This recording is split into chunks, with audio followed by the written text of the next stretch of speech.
اور کچھ دیسی نسخہ بنا کے بھی لے آتے ہیں، اور کچھ ایسے بھی ہوتے ہیں جو کہتے ہیں تھوڑا سا کھائیں بھی میرے سامنے۔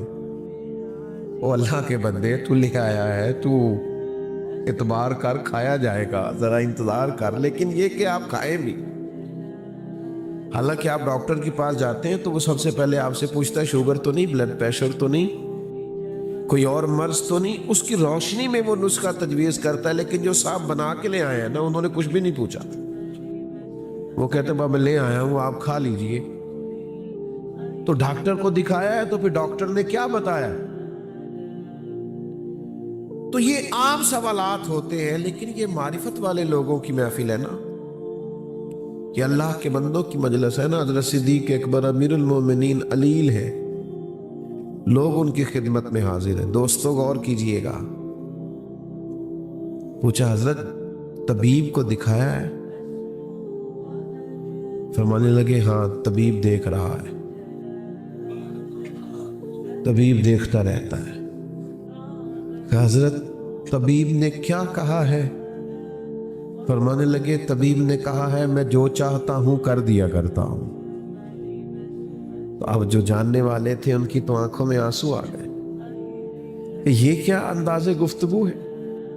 آپ کس اونچے مقام پر بیٹھ کر گفتگو فرما رہے ہیں؟ تو وہ سادگی، وہ معرفت الہی، وہ خدمت خلق، وہ مزاج اس دنیا کو خلفائے راشدین نے دیا۔ پھر باری حضرت عمر کی آئی۔ اچھا، لطف کی بات یہ ہے کہ خود حضرت عمر فرماتے ہیں میرا اور جناب صدیق اکبر کا مقابلہ رہا عمر پر، نیکیوں میں آگے گزرنے کا، خود فرماتے ہیں۔ لیکن جب حضرت صدیق اکبر وصال فرما رہے تھے تو انہوں نے اپنی جگہ پہ جناب عمر فاروق رضی اللہ تعالیٰ عنہ کا تعین فرمایا، یعنی بظاہر جس آدمی سے مقابلہ رہا، لوگ کہتے ہیں نا میرٹ کیا ہے، میرٹ، یہ سمجھو میرٹ کس کو کہتے ہیں، معیار کیا ہے؟ حضرت عمر کو اپنی جگہ پہ منتخب کیا۔ لوگوں نے کہا حضرت آپ نے جناب فاروق اعظم کا انتخاب کس لیے فرمایا؟ فرمایا اللہ کے حضور حاضر ہو رہا ہوں، اور اب جب پوچھے گا نا پیچھے امت کی ذمہ داری کس کی لگا کے آئے ہو، تو عرض کروں گا جو امت میں سب سے بہتر تھا اس کی ڈیوٹی لگا کے آیا۔ اور پھر جناب عمر فاروق رضی اللہ تعالیٰ انہوں نے کمال کر دیا۔ میں اکثر دوستوں سے یہ بات عرض کیا کرتا ہوں کہ حضرت صدیق اکبر نے نا سارے فتنے ختم کر کے جناب عمر کو دیے تھے۔ منکرین زکوٰۃ کے خلاف سب کام انہوں نے سمیٹ کر حضرت عمر کو خلافت دی۔ پہ جناب عمر کے لیے بڑا آسان، حضرت عمر نے جو جاندار خلافت کی ہے اس کے پس منظر نے بھی جناب صدیق اکبر کی محنت کار فرما۔ اور پھر بڑی سادگی، میں آپ کی خدمت میں ایک بات عرض کروں، یہ جو لوگ بالکل سادے ہوتے ہیں نا، یہ بے نیاز سی طبیعت کے لوگ ہوتے ہیں۔ یعنی جو نوجوان 4-5 ہزار روپیہ دے کے بال سیدھے کروا کے آتا ہے نا کسی سے، اور گھنٹہ ڈیڑھ بیٹھتا ہے کسی حجام کے پاس اور بال سیدھے کرائے، اور بڑے اس نے کھڑے کر دیے کچھ لگا کر کے، اور کپڑے بھی بڑے اس نے رنگ برنگے پہنے، وہ بیچارہ پریشان بھی بڑا ہوتا ہے۔ وہ کہتا ہے انہیں میں پیسے لاتے نے دنیا ویندی نہیں پئی میرے یہاں۔ اس کا خیال ہوتا ہے ٹھہر جائیں سارے اور پہلے مجھے دیکھیں، انوکھا جو بن کے آیا ہے۔ لیکن جو بیچارہ چارہ کاٹ کے بھینسوں کو دیکھ کے آیا اسے پریشانی کوئی نہیں، بلکہ اس نے بچنا ہے فوٹو سے، کہیں پیچھے بیٹھنا ہے۔ سادے لوگ جو ہوتے ہیں نا، اسی کسی دے کچھ بھی نہیں لگتے، نہ کوئی ساڈا دردی، ان کو غرض نہیں ہوتی چیزوں سے۔ وہ شہرت سے بچنے والا پیچھے پیچھے رہتا ہے، اور میرا جی چاہتا ہے ساری غزلیں اس پیارے کے نام کریں۔ کچھ لوگ ہٹتے ہیں، بچتے۔ کیسا انداز ہے کہ امیر المومنین آپ 24 لاکھ مربع میل کی حکومت ہے حضرت عمر کے پاس۔ وہ جوانوں یہ سنو تو صحیح، دھرتی نے اس طرح کے رنگ بھی دیکھے؟ اتنا بڑا آدمی اور جس کے نام سے دشمن کانپتا ہے، شیطان تک رستہ بدل جاتے ہیں، وہ فاروق اعظم۔ حال یہ ہے کہ صحابہ مسجد نبوی شریف میں اکٹھے ہوئے، اور اکٹھے ہو کے کہنے لگے امیر المومنین سے عرض کرنا ہے کہ حضرت مہربانی کریں کرتا تو نیا لے لے، اب تو پیوند لگنے کی جگہ بھی نہیں رہی۔ پیوند کا بھی پتہ ہے کہ نہیں؟ کپڑا پھٹ جاتا تھا نا تو اس کو رفو کرا لیتے تھے، پیوند لگ جاتا تھا۔ وہ ہماری دادیاں مائیں اور نانیاں تو اس طرح کرتی تھی کہ وہ پھٹ گیا تو پھول سا بن جاتا تھا، ایک ہی ہویا کہ ڈیزائن دا ڈیزائن بن گیا ہے تے تروپے دے تروپے لگ گئے۔ تو یہ کام ہوتا تھا کئی جگہ، کئی لوگوں نے پیوند لگے کپڑے پہنے ہوتے تھے۔ خیر اب نہیں ہم دیکھتے، اب تو غریب تر لوگوں میں بھی ہم یہ رواج نہیں دیکھتے، اب تو ختم ہو گیا، لیکن پیوند لگے کپڑے ابھی کچھ سال پہلے تک ملتے تھے۔ تو حضرت عمر کے لباس مبارک کو اتنے پیوند ہیں کہ مزید اب پیوند بھی نہیں لگ سکتا، تو صحابہ نے مشورہ کیا کہ جناب عمر سے کہنا کرتا ہے نیا لے لے۔ اسلام میں 100% جائز ہے، اللہ نعمت دے تو اثر دیکھنا پسند کرتا ہے، لیکن اتنی سادگی کیوں اختیار کر لی ہے؟ اور پھر یہ کہ 25 ہزار دینار، 50 ہزار دینار بدری صحابہ کو ملتے ہیں اور جناب عمر کے حصے میں بھی آتے ہیں، پر وہ سارے بانٹ کے روانہ ہو جاتے ہیں۔ تو ان سے کہنا ہے کہ ایک کرتا ہی نیا لے لیں، تو ایک صحابی بولے کہنے لگے بات بھی ٹھیک ہے، کہنا بھی چاہیے، اور اس شعر کا نام بھی بتاؤ جو عمر سے بات کرے گا۔ آپ بات بتائیں نا، کون جناب عمر سے کہے گا کرتا خریدنے کا؟ تو ایک صحابی بولے، یہ دیکھو ان کا اعتماد کیسا تھا۔ آج کچھ بدنیت لوگ کیا انداز اختیار کرتے ہیں اور ان کا انداز کیسا تھا؟ ایک صحابی بولے اور کہنے لگے میں ایک ہستی کو جانتا ہوں جن کی بات حضرت عمر کبھی نہیں ٹالتے۔ کہا وہ کون ہے؟ کہا مولا علی شیر خدا رضی اللہ تعالی عنہ۔ ان کے بارے میں صحابہ کے اجماع تھا کہ یہ ایک دوسرے کے بغیر رہ نہیں سکتے، ایک دوسرے کی بات ٹال نہیں سکتے۔ کہاں سے لائے ہو تم وہ چیزیں اٹھا کر کے؟ کیوں بانٹتے ہو امت کو؟ دھرتی میں اگر کوئی کسی کی عزت کر کے دکھا سکتا ہے تو صحابہ نے تو ایک دوسرے کی کر کے دکھائی ہے۔ یہی تو معیار ہے ہمارے لیے جینے کا، سمجھنے کا، اور اپنے لیے فیوز و برکات لینے کا۔ بھائیو یاد رکھنا، حضرت عمر رضی اللہ تعالیٰ عنہ کے بارے میں مولا علی کہیں گے تو کرتا لے لیں گے۔ حضرت علی کی خدمت میں عرض کیا گیا، فرمانے لگے بات تمہاری ٹھیک ہے، بڑے بڑے وزیر سفیر ملنے آتے ہیں اور عمر کا وہی پرانا کرتا سارا کچھ بانٹ دیتے ہیں، کرتا نیا لینے میں کیا حرج ہے؟ کہنا بھی چاہیے، بات بھی ٹھیک ہے، اور یہ بھی ٹھیک ہے میں کہوں گا تو وہ مان جائیں گے، پر میں نے کہنا کوئی نہیں۔ کہا جناب کیوں؟ فرمانے لگے میں مزاج جانتا ہوں، اس منصب کے بارے میں مولا علی اس کی نزاکتوں سے آگاہ ہے۔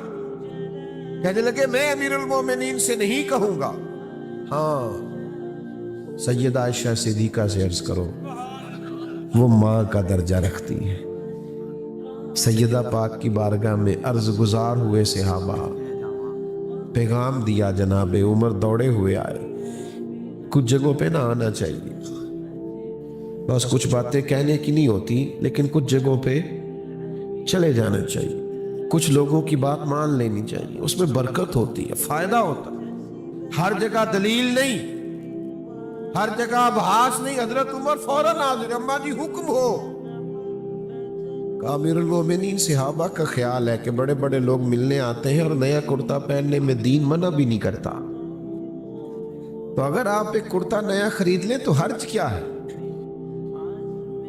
تو حضرت عمر فرمانے لگے آپ حکم کریں گی تو شام سے پہلے آ جائے گا، لیکن ایک بات عرض کر لوں۔ کہا کہیے؟ تو امیر المومنین فرمانے لگے کہ جس حال میں میں ہوں نا، میں حضور کے سامنے بھی اسی طرح تھا، میری یہی کیفیت تھی جب جناب صدیق اکبر مجھ سے بلا کے مشورہ کرتے تھے۔ ہمیں اسی حال میں حضور نے چھوڑا ہے، ہم چاہتے ہم اسی حال میں رہیں جو رنگ ہمارا حضور کے زمانہ نور میں تھا۔ بس پھر ذرا رونے کی آواز ہی آئی سیدہ عائشہ کی، اور کہا آپ جو فرما رہے ہیں بالکل ہی درست ہے، اسی سادگی سے، لیکن اس کے ساتھ ساتھ جو ان کے مزاج کے اندر